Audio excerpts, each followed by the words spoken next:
बिस्मिल्लाह वसल्लल्लाहु अला मुहम्मद व आले मोहम्मद।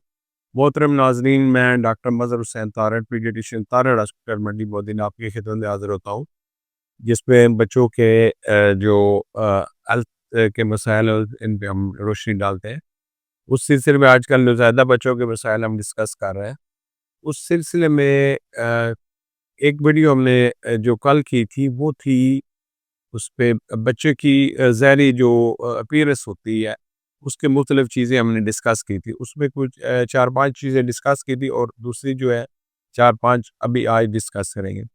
एक तो अगर जो मेल बेबी है, बेबी बॉय है, उसका जो पीनस पे आगे जो स्किन होती है, जिसको हम फोर स्किन कहते हैं, वो यूजुअली टाइट होती है और वो आपको अगर पीछे रिमूव करना चाहें तो वो रिमूव नहीं, उसको पीछे आप रिमूव नहीं कर सकते और आपको पीनस की टिप नज़र नहीं आती।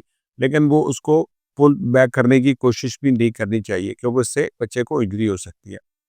दूसरा ये कि सर्कमसिजन का सवाल ये होता है कि सर्कमसिजन कब कराना चाहिए? हमने सर्कमसिजन पे एक पूरी वीडियो है, वो उस पे आप हमारे यूट्यूब पे जाके उसको सर्कमसिजन के मसाइल के बारे में आप पूरी वीडियो आप देखें। लेकिन यूजुअली हम रिकमेंड करते हैं कि तकरीबन 21 दिन के बाद आपको सर्कमसिजन कराना चाहिए। जो सुनते हैं वो 21 दिन के बाद करानी चाहिए। अब दूसरी जो अभी डिस्कस करते हैं वो जो बच्चों के बाल होते हैं उनके बारे में। जो सर के बाल होते हैं बच्चे में, अमूमन जो सर के बाल होते हैं वो बड़े डार्क कलर के होते हैं और आम तौर पे 1 महीने की उम्र के पर ना वो गिरने शुरू हो जाते हैं। और कुछ बच्चों के जो गिरते हैं वो पैच की सूरत में गिरते हैं और कुछ बच्चों में मुकम्मल गिर जाते हैं और बच्चा बिल्कुल ऐसे जैसे गंजापन नज़र आता है, वो बच्चे का हो जाता है। ये तकरीबन 6 महीने तक गिरते रहते हैं और 9 और 6 महीने के बाद बच्चे में जो परमानेंट मुस्तकिल हेयर जो बाल आना शुरू होते हैं वो तकरीबन 6 महीने से शुरू होते हैं। अब जो बच्चे की बॉडी के भी जिस्म पे भी जो आपके बाल होते हैं, जिनको लेनिगो हेयर कहते हैं, और ये बड़े नरम मुलायम होते हैं और ये आमतौर पे उसकी पुश्त पे होते हैं और आपके बच्चे के कंधे पे होते हैं। तो ये भी 2 से 4 हफ्ते में गिर जाते हैं। अब सर के बारे में क्वेश्चन होते हैं। एक तो क्वेश्चन एक होता है कि सर पे जो बच्चा पैदा होता है तो मतलब उसके ऊपर कोई स्वेलिंग बन जाती है। मसलन एक स्वेलिंग होती है जिसको हम कहते हैं कैपेड। ये कैपेड ये होता है कि बच्चे के या तो सर के जो जब वो टॉप जो सर का होता है उसके ऊपर ये स्वेलिंग होती है और ये जो स्वेलिंग है, सोजन जो है, ये पूरे सर पे होती है या सर के ऊपर वाले हिस्से पे होती है और ये दोनों साइडों पे होती है। ये पैदाइश के यूजुअली आमतौर पे जब बच्चे के अपनी बर्थ कैनाल से बच्चा गुजरता है तो उसके ऊपर जो प्रेशर पड़ता है उसकी वजह से ये सोजन हो जाती है। लेकिन ये सोजन 2 से 3 दिन में ठीक हो जाती है और बिल्कुल ये हार्मलेस होती है, यानी बेज़रर होती है, इसमें किसी किस्म की परेशानी की सूरत नहीं होती। एक दूसरी जो स्वेलिंग है जो सर पे बनती है वो यूजुअली ऐसे सर पे गोला सा बन जाता है और एक साइड पे बनता है। मसलन अगर इस साइड पे बनेगा तो दूसरी साइड पे ये मिड लाइन को क्रॉस नहीं करता।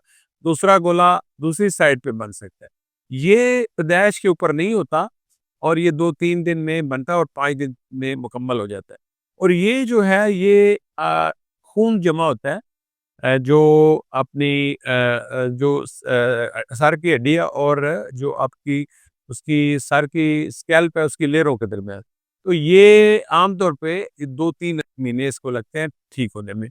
इसमें भी किसी किस्म की परेशानी की कोई बात नहीं होती, ये इंशाल्लाह खुद ब खुद ठीक हो जाता है। लेकिन याद रखें कि इसको कभी भी इसके अंदर कोई आप नीडल वगैरह ना डालें और जब नाई से या किसी जगह से बच्चे की आप शेव करें तो वो उसको उस तरह या रेज़र ब्लेड जो भी इस्तेमाल करें बिल्कुल वो नया इस्तेमाल करें और उसमें कोशिश करें कि जब बाल आप उसको बच्चे की हमारे जो स्कैल्प के बाल या चर्म जिसको उतारते हैं तो उसमें कोई इंजरी वगैरह ना हो। तो ये खुद ब खुद जो है 2 से 3 महीने में ठीक हो सकता है। इससे एक कई बच्चों में अगर बहुत ज़्यादा इसमें खून है तो उसमें बच्चे में यरकान का भी खतरा होता है, लेकिन ये बेज़रर है। इसके अलावा जो तीसरी जो सोजन की किस्म है वो ये होती है जब टाइट अगर आपकी बर्थ कनाल है, यानी जो नाली जिसमें से बच्चे की गुजर गया है माँ के पेट में से जब बच्चा बाहर आता है, तो वो अगर बर्थ कैनाल टाइट है, बहुत तंग है, तो कई दफ़ा सर के जो हड्डियाँ होती हैं, हड्डी हड्डी के ऊपर चली जाती हैं और आपका जो तालू वगैरह आता है, वो नज़र नहीं आता। तो ये भी परेशानी वाली बात नहीं होती है, ये साफ स्पॉट या तालू आपका तकरीबन हफ्ते तक ज़ाहिर हो जाता है और जो हड्डियाँ हैं, वो अपनी जगह पे आ जाती हैं, तो इसको भी कोई परेशानी वाली बात नहीं होती। अब जो बच्चे की टाँगें और पाँव हैं, इनके बारे में कुछ बच्चों में नॉर्मल चीज़ें होती हैं।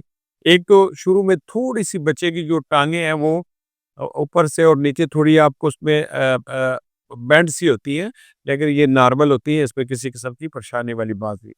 जो बच्चे का पाँव है, पाँव जो रहता है, वो या तो अंदर थोड़ा-सा मुड़ा हो सकता है, या बाहर मुड़ा हुआ हो सकता है, या वो नीचे हो सकता है, या थोड़ा ऊपर हो सकता है। लेकिन जब अगर उस पाँव को आप मूवमेंट हरकत देते हैं, अगर वो अपनी नॉर्मल जगह पे आ जाता है, तो उसमें किसी किस्म की परेशानी की ज़रूरत नहीं होती। लेकिन अगर आप उसको पाँव को बेंड भी करते हैं, तो नॉर्मल जगह पे नहीं आता, तो फिर हो सकता है वो उसका क्लफ फ़ोटो फिर आपको बच्चों वाले डॉक्टर को दिखाना चाहिए, या जो हड्डी वाला डॉक्टर है उसको दिखाएँ। लेकिन जो जिसके टिश्यू नरम होते हैं और अपनी जगह पे आ जाते हैं, आप हाथ से उसको चेक करते हैं, मतलब पाँव को आपने ऐसे चेक किया, तो वो नॉर्मल जगह पे आ गया है, या पाँव को ऐसे किया नॉर्मल जगह पे, या पाँव को आपने हरकत दी है, तो नॉर्मल हो गया, तो उसमें कोई परेशानी की बात नहीं होती।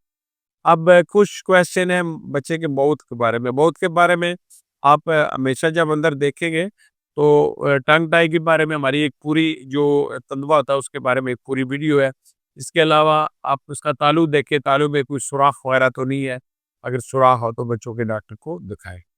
अब बच्चे के दाँतों के बारे में क्वेश्चन, दाँतों के बारे में कुछ बच्चों में एक्स्ट्रा टीथ जो है, वो हो सकता है 10% बच्चों में एक्स्ट्रा टीथ होते हैं। आम तौर पे इनके ऊपर रूट वगैरह नहीं होते, ये नीचे इनकी कोई बेस नहीं होती और ऊपर-ऊपर होते हैं, तो इनको डेंटिस्ट वगैरह जो है वो रिमूव कर सकता है। इसके अलावा 90% बच्चों में जो बच्चे हैं, उनके 2 दाँत वो नॉर्मल होते हैं कि उनकी जल्दी इरप्शन हो जाती है। नॉर्मली 6 महीने पे जाके होती है, तो वो उसको कहते हैं प्रीमैच्योर इरप्शन। तो उसमें उस सूरत में आप जो नॉर्मल दाँत है, इसको आप रिमूव नहीं करेंगे। एक सूरत में ही रिमूव करेंगे, या तो वो लूज़ है, क्योंकि लूज़ दाँत फिर बच्चे के मुँह में जाके तो उसको चोक बच्चा कर सकता है। तो वो या तो उस सूरत में आप उसको रिमूव करेंगे, या फिर अगर बच्चे को के दाँत जो है वो उसकी टंग पे यानी ज़ुबान पे या लिप पे किसी जगह पे उसको ज़ख्म कर रहा है, तो फिर वो जो लूज़ टीथ वो आप रिमूव करेंगे, अदरवाइज़ रिमूव करने की ज़रूरत नहीं होती। ये मैंने 2 वीडियो बनाई हैं बच्चों की ज़ाहरी जो अपीयरेंस होती है उसके बारे में। तो उम्मीद है मेरी ये जो वीडियो है आपको पसंद आई होगी। आप इनको देखें, आप इसको लाइक करें, शेयर करें और अपने दोस्तों में फॉरवर्ड करें। तो चूँकि हमारा ये चैनल एक प्योर एजुकेशन चैनल है, हमारी हमेशा आपसे रिक्वेस्ट रहती है इसको सब्सक्राइब करें और ज़्यादा से ज़्यादा लोगों में फॉरवर्ड करें, ताकि लोगों को अपने बच्चों के मसाइल के बारे में आगाही हासिल हो।